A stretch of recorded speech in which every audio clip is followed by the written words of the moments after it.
Pedro, I was really interested in hearing from you about the pathway for you in your work, in your life, from horse money to making this film.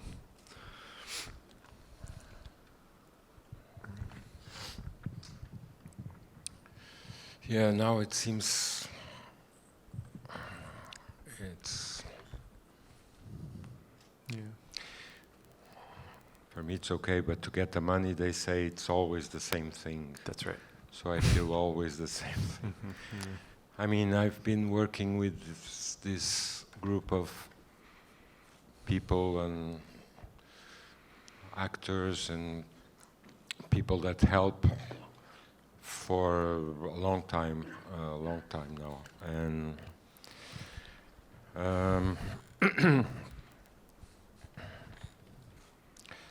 so it's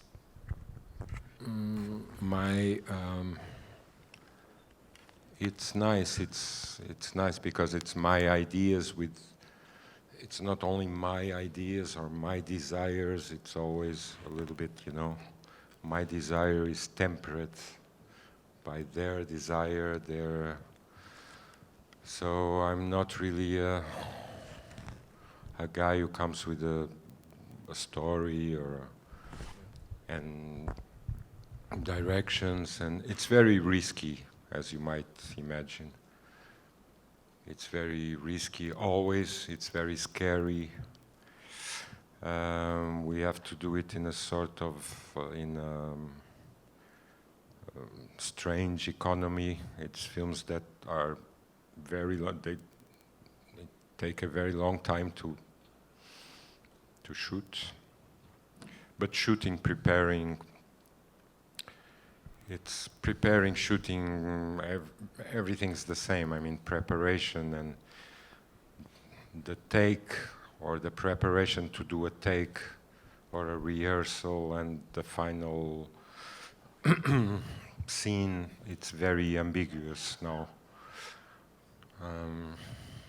What do you mean, the preparation?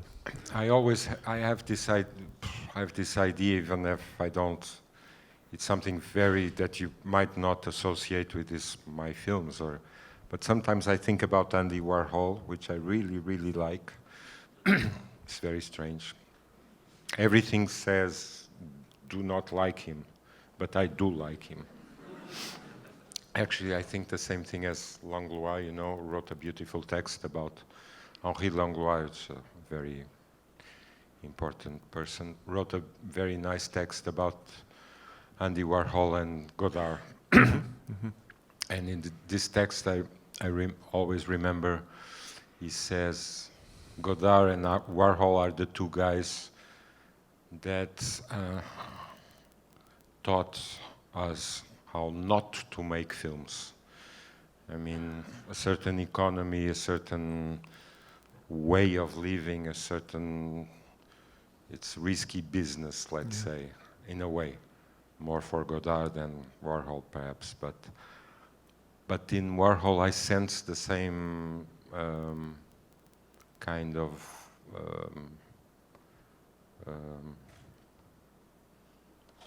gravity, actually.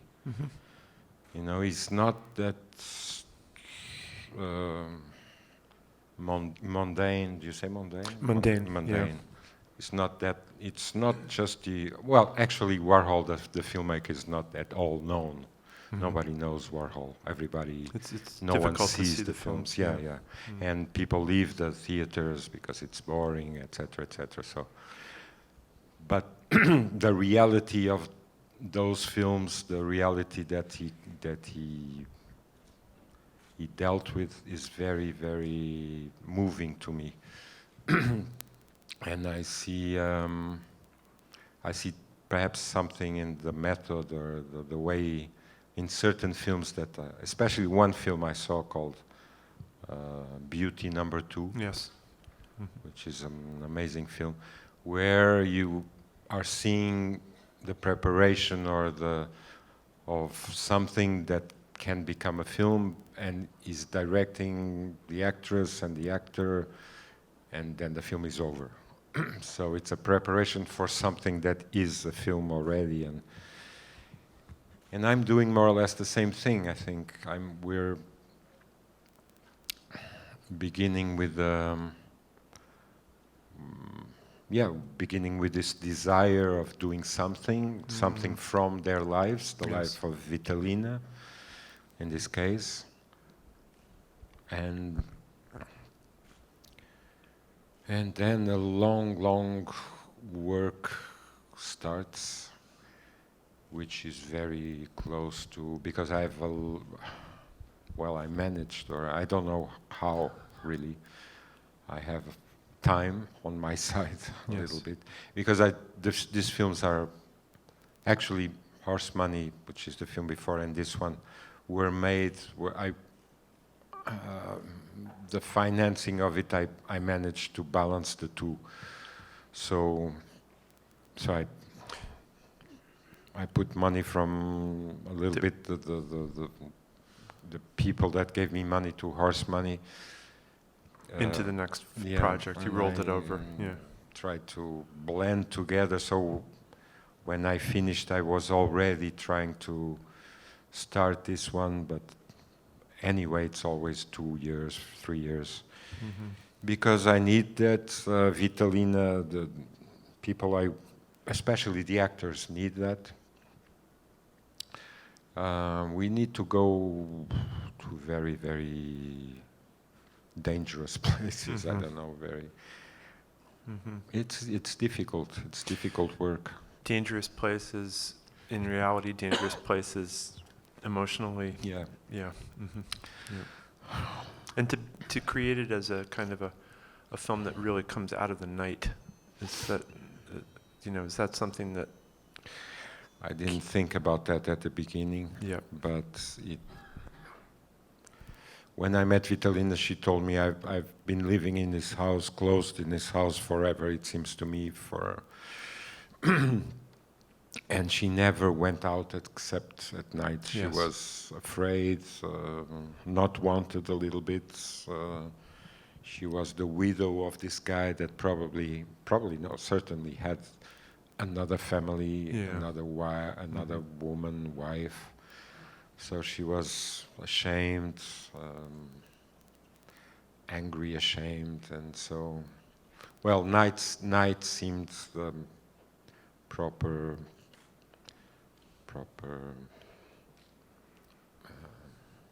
time to think and to work and to shoot it, actually.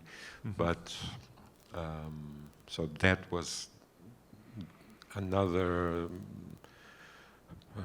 heavy element of this film, because I would imagine that arriving at how the light works in any given scene must be a long process that's between you and whoever's emerging from the shadows, and how they're emerging, and what you're seeing at what point, and the pace of the movement.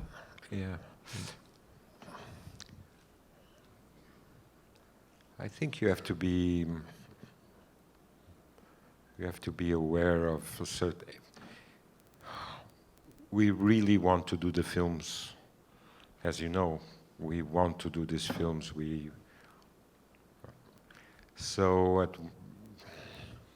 There is a certain, there's something to do with light, the incandescence. Do you say that? Yes. Of a face, for instance. I think it comes from not only the light. We work a lot, but from our desire, from our attention, for our care. I was with her, so I think I was so close to her that this became light. This desire became light. Of course, there's the technical and that can become artistical aspect of the light and the camera, etc. But I think we should all, you, me, all filmmakers should have this desire when making a film, and this is a big part of what we call light. Yeah. It's not only light, it's, Right, it's the not- desire to make the film. Yeah. If it's real, it will show up with this incandescence, Yes. with this. Yeah, you're seeing it. It's not just an Yeah, idea yeah. of a film. Yeah, yeah. Then you, if you have time, if you have the right people, if you're in a, you know, you can work it. It's. I've always saying that with this digital stuff, it's much more difficult to work than in. So sometimes I'm a bit angry with my colleagues, filmmakers, that say, "Oh, digital is very easy." Mhm. It's the contrary. Mm. It's the absolute contrary. I've been doing this for years and years, and I have the feeling that every film takes me even more because it's digital. You know, it's just to go around the obstacles and Yeah. the bad things in digital. Mhm. It's hard. You know, you shouldn't give up. But yeah, well. Can you open it up to the audience for some questions? Yes, there should be a microphone. Ricky Rohr. Ricky Rohr. Pedro, it's an extraordinary masterwork visually. It reminded me of Vermeer's and the darkness. The visuals I will never forget. And it's interesting to hear that Vitalina's story was rendered. Was there a larger immigrant story you were telling, and how hard their life is and living in the darkness and then this oppressed thing? And then one other question about when we first see light, when we start to dig the grave, and then in the graveyard scene, if you would talk about your decision to bring light in. Daylight? Yeah. Yeah.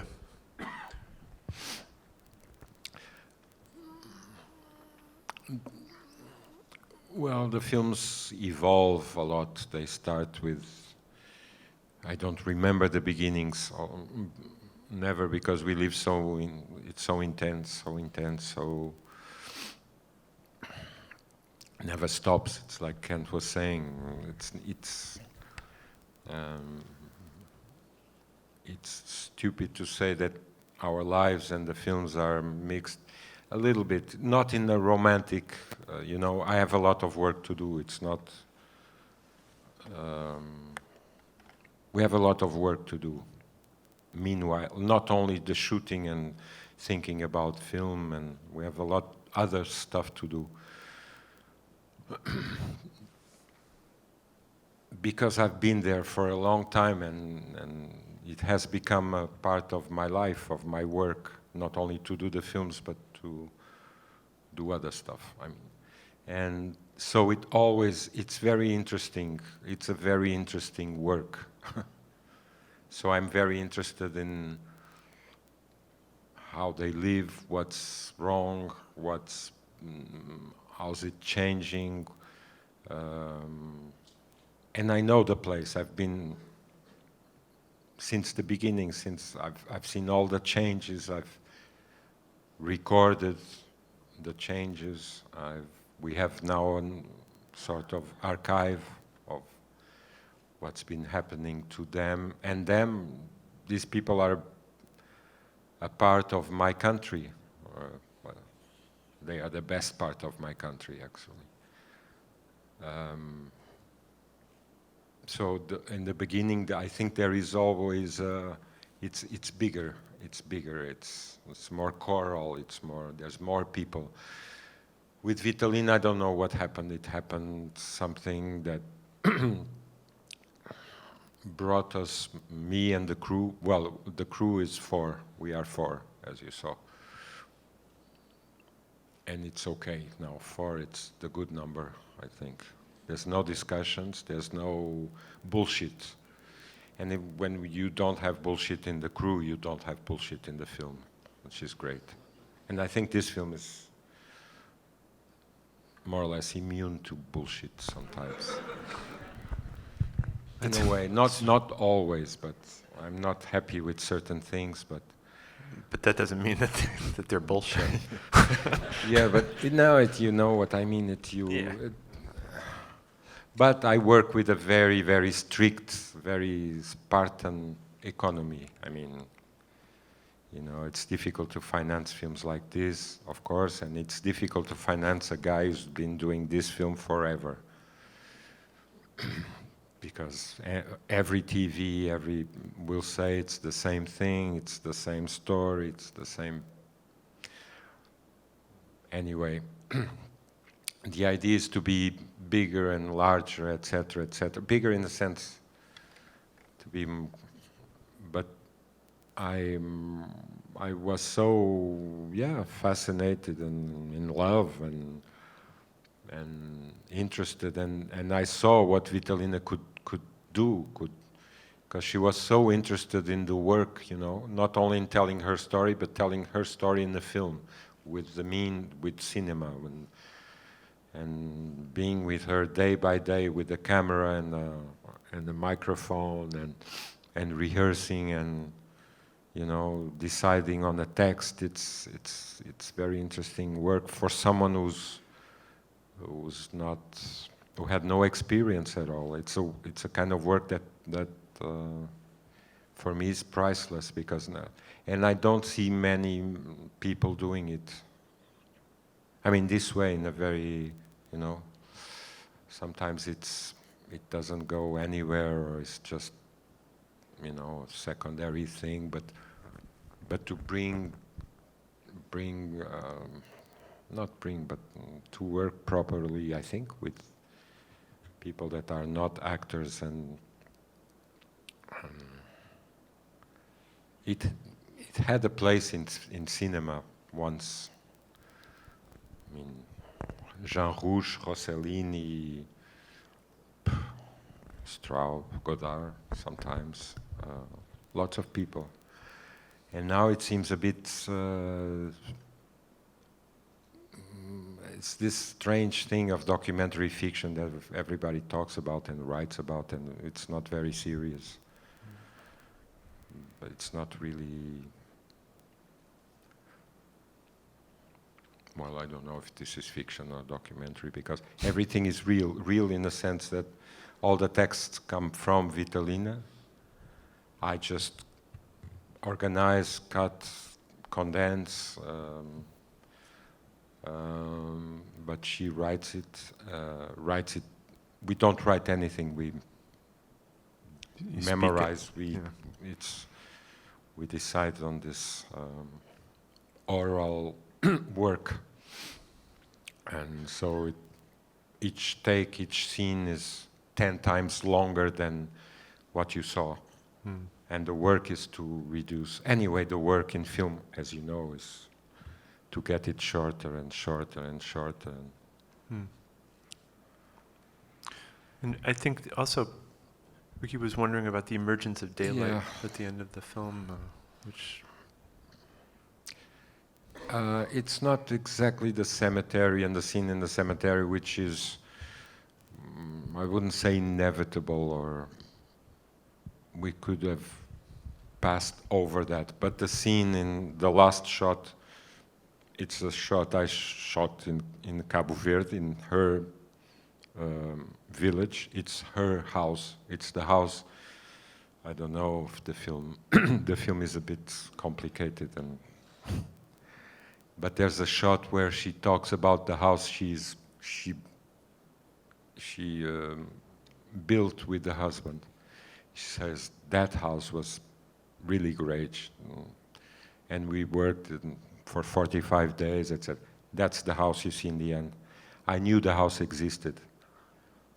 So one day, a bit impulsively, I thought we should go there, and we went, the three of us, and we shot. Actually, it's the daughter and son of Vitalina working in the house. But I don't know. I think I could have left, we could have left Vitalina closed in the house forever. But after all this year and a half, 2 years of work, I thought she deserved this shot. I don't know. I'm not very happy with the shot, actually. Oh. No, I think it should be.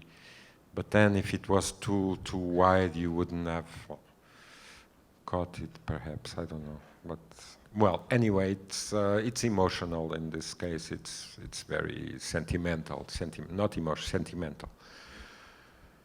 But which shot isn't it? Right. But you also said that Vitalina is very happy with the film, which She's is very great. happy with the film, yeah, and that's the. It's like if I was, it's like it's for her, absolutely. It's for a lot of women like her. Actually, it's for my mother. It's for women, I think.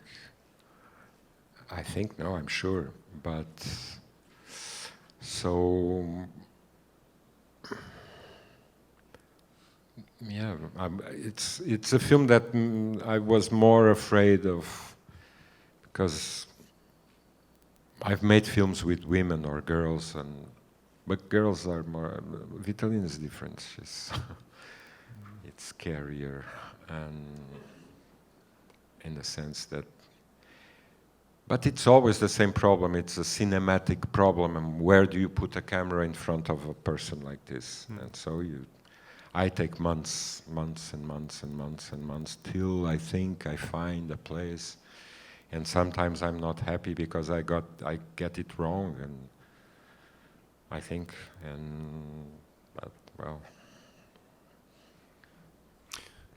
The difference between getting it right and wrong is just it's the attention that you're bringing to every single moment that makes.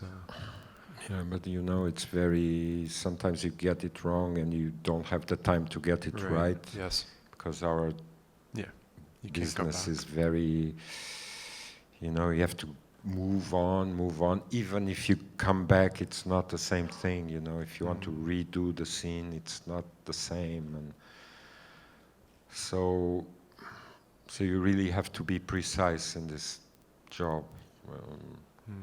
And to be precise nowadays, it costs a lot of. To some people, costs a lot of money. To us, costs blood and sweat and tears. And yes. And to Vitalina, it costs a lot because she's in front of the camera. And I'm always saying this work in cinema is good because, for me, it's interesting because I'm searching for something and she's searching for perhaps not the same thing, but at the same time, and you can feel that. If there's a balance before and behind and front of the camera, you can, I think, it's about the balance too. Yeah, that's the right balance. It's the balance between you and her, and it really is a real gesture of love and honor. And I have to just say a small thing about Ventura, who's a great friend, and I think he does a wonderful professional actor's job in this film. Yeah. It's not a film about him or with him, but he was really great and supportive and the best actor I could ever dream of. We have to move out to clear the house for the next show, but I thank you, Pedro.